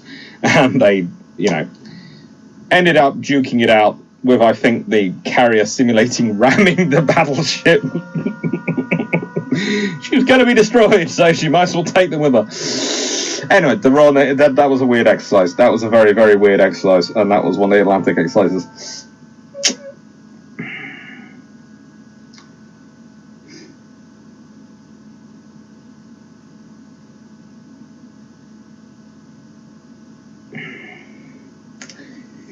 Tis Francis' fault. I would think Taiwan should focus on anti-ship missiles and subs. That is pretty much what they are focusing on. It's working out what to launch the anti-ship missiles with, because the critical thing is going to be having them come from directions which the Chinese Navy wouldn't be expecting. The People's Liberation Army Navy are not expecting.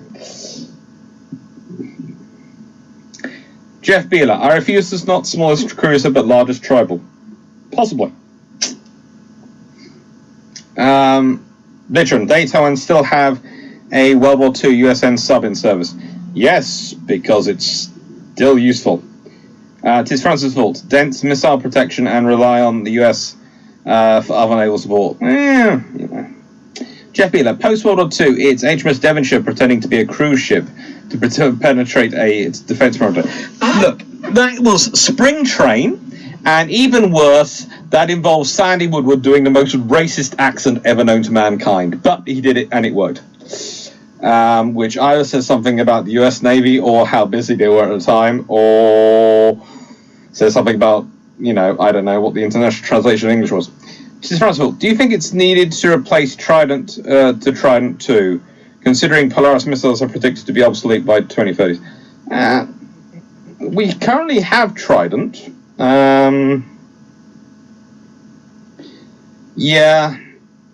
It's going to have to be something to be worked on, but at the moment they're okay. They're being reconditioned, they're working, they're fine. So I'd say at the moment we'll leave that be. At the moment we leave that be. But you do need... I am actually... My policy on ballistic missile submarines and nuclear security is if you decide you want to have it, then you have to go to the ballistic missile submarine route, and you have to have enough of them you can guarantee one at sea. Because, and as I explain this regularly, okay, Britain doesn't have the space on land, and we don't want to have the airborne one. If you have them on ships which you deploy to sea in a moment of a crisis, the moment you deploy it, it's going to raise the tension to the crisis. So instead of enacting, what deterrence does is effectively act as a blanket on level on crisis, i.e. we're not going to go past this point because this goes up.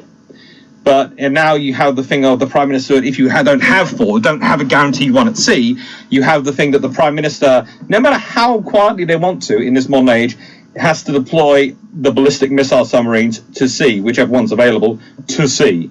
The moment that's being deployed to sea, that's going to raise the tensions rather than damp them down. So, yeah, you either don't have it or you have 4 ballistic missile submarines. There are arguments for either way. I prefer to have them, but if you don't want them, don't have that. If that's what the public decided, that's the nation decided that, I'd live with it. But if you're going to have it, you have to have it properly, and you have to invest in it properly, because otherwise it makes the situation and the system far more high risk than it needs to be. It's supposed to act as a blanket on risk, not as a creator of risk.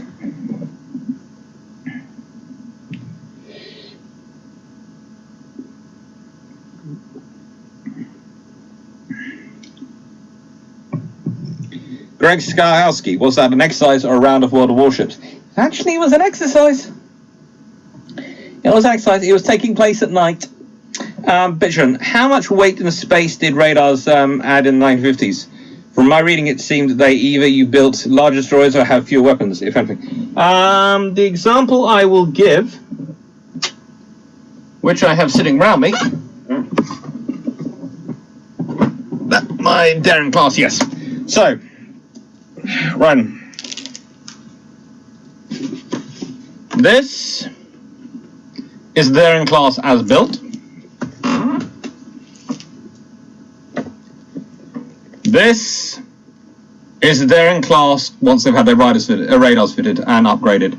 And you'll notice that both the torpedoes sections have gone and have been replaced with more accommodations, diesel generators, all sorts of things to have space for it. So basically, it's a lot. Greg Stalsky, thoughts on Admiral Tyrann, and would you name a ship after him?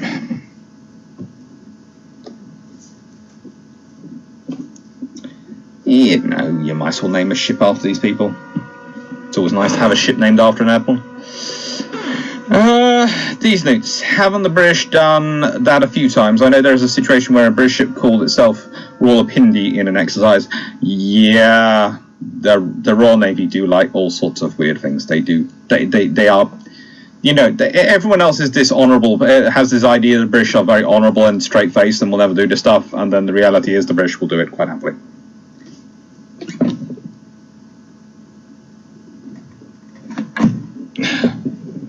Right.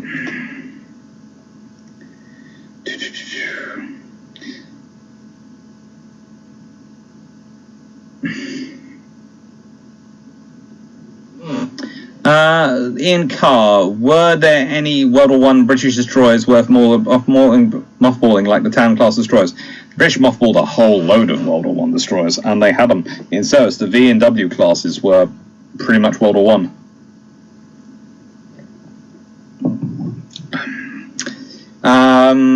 Paul from Chicago, interesting question. Right. Hey Jack Ray. Thanks for these chats. Thank you for the super chat. That's very kind of you. Right, Hellshot, what is your favourite sub to use between 1900s to say 1970s?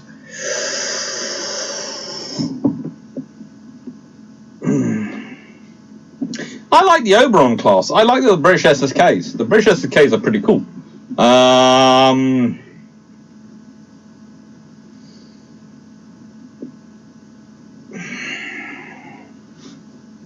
I'm also quite keen on the Los Angeles class. I like them. Swiss British class are pretty cool. You know, there are some good subs out there. I'm not too keen on some of the French ones, mainly because they have issues. especially in terms of their pipe work. But, you know, they're good.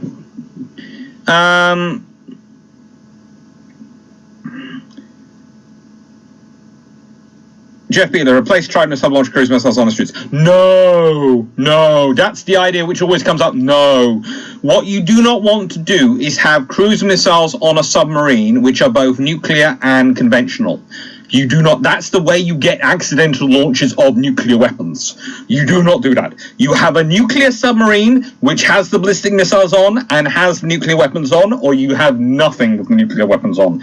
You do not want to be in a scenario where you have aircraft going airborne with, oh god, they've got a bomb on. You just don't, okay? It's just far easier, far safer, keep them as far away from each other as possible. Strub, how many destroyers does it take to friend a single battleship?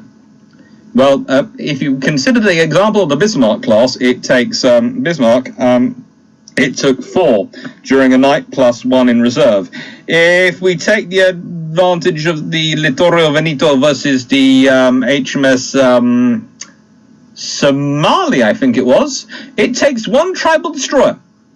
And you might be 26 times the size, but she will rock you in many, many nasty ways. Paul from Chicago, the UK can't trust Americans for the nuclear deterrent. The British really don't trust the Americans or anyone for their nuclear deterrent. The nuclear deterrent, we buy components from pretty much everywhere, and we have our own components added in, and all sorts of things get put in. Jeff Beeler, should HMS Glasgow have fought Nuremberg to save Monmouth at Cornell? Glasgow couldn't have done really anything at Cornell. She couldn't have done any more than she did. And so she did what she had to do. Honestly, there were far too many. The Cornell is one of those battles where... Let's put it this way, the Royal Navy, the Admiral did the right thing, but I think he should have had more ships at his command. He should have certainly had better ships than he had. Stephen White, the World War expansion year sent destroyer force by almost 3,500 vessels is crazy. I can't find any reason for it. Was the subsphere that big? Yes, the subsphere was that big. This Francis fault. I fully agree. My take is keep the current generation around as long as you can before replacing them with new versions. Yara needs to maintain at least 3 nuclear armed ships. 4. You have 1 in deep refit. Remember what I said. If you have one vessel's in deep refit, it's not available. Okay. Then you have 3 more. So you have 1 on patrol, 1 in training, 1 in quiet refit. If one of these 2 gets damaged, you can surge these 2 and you can still cover it and maintain it. You've got to keep that guaranteed patrol. So if you want 4, you want a guaranteed capability, you have to have you have to have 4 basically. But I have often put forward the idea that we could technically build 5 and could have 2 rolled as SSGNs. Just one of them would be the one in deep refit, and the other SSGN would be on call. And that better we could have it as a slot-in function. So you could slot out the ballistic missile launchers, you could slot cruise missile launch tubes into the ballistic missile launch tubes. You can't, of course, slot it the other way around. But they're doing. Hi Ben, thank you. Philosophy, is there honour in defeat or only in victory, justifying underhand naval tactics? Let's put it this way, you can have honour in defeat, but in the nicest way, would you prefer honour or your crews to be alive? The Royal Navy tend to prefer their crews to be alive, and so they prefer to win. That's why Cornell, they do what they have to do, but what they're doing, and they understand what they're doing they're engaging a stronger force to weaken it so that it will be more easily caught by another Navy force. Basically, they are dying to stop the Germans getting much further. And they do it successfully. These notes. What is your opinion of the Venus Units class of dreadnoughts that Austria-Hungary has built? Waste of money or worth the cost? Waste of money. Sorry, they really the Austro-Hungarians built some very interesting ships, but they have quality control issues up the Habu. It's a nice plan, but it doesn't work. Vision, are some of these new weapons like hypersonic missiles scarier than their nukes? Could they replace nukes in deterrence? Are they more destabilizing than nukes? Well, theoretically, anything can be more destabilizing than a nuke if you use it right. But no, they couldn't replace the nukes. They're going to put in a different generation, but hypersonic missiles are something we discussed quite a lot in bilge pumps. So that's coming out on Wednesday, I'm told.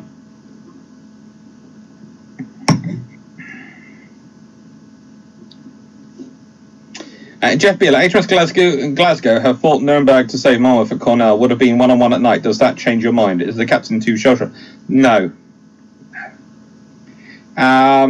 It doesn't change my mind. I know I've done some stuff on Cornell in the past, and I honestly think Glasgow has also taken a bit of a hit itself. It takes a lot of work in Brazil later on to get it up to work and get it working and get it fixed and maintained and repaired and able to go in the fight again. So, I think Glasgow has done its bit.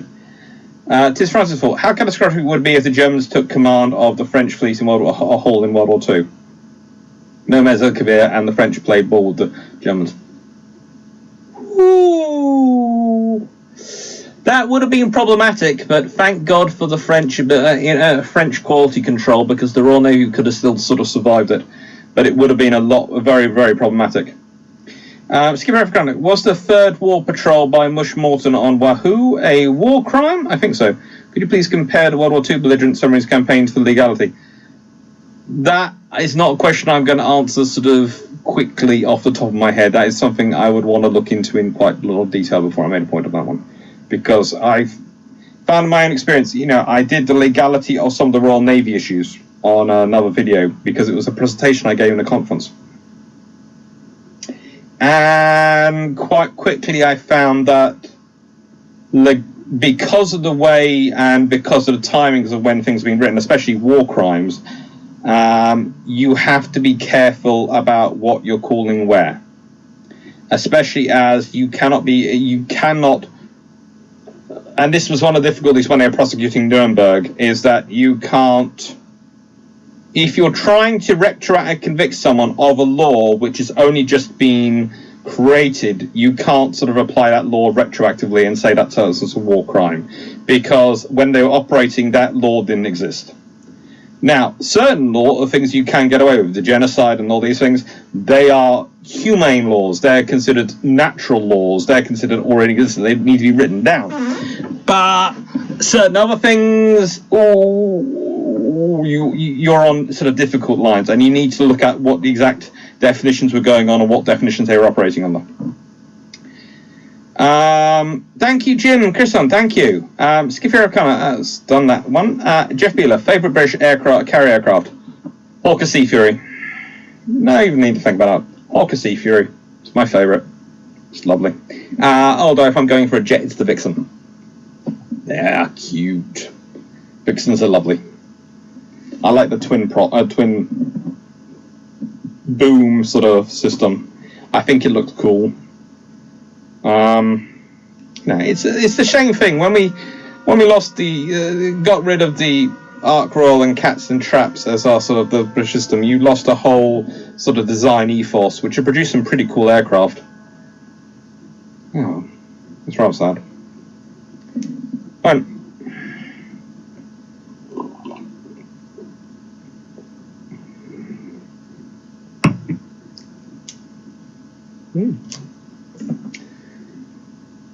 These things. Favourite name schemes for destroy class or ships?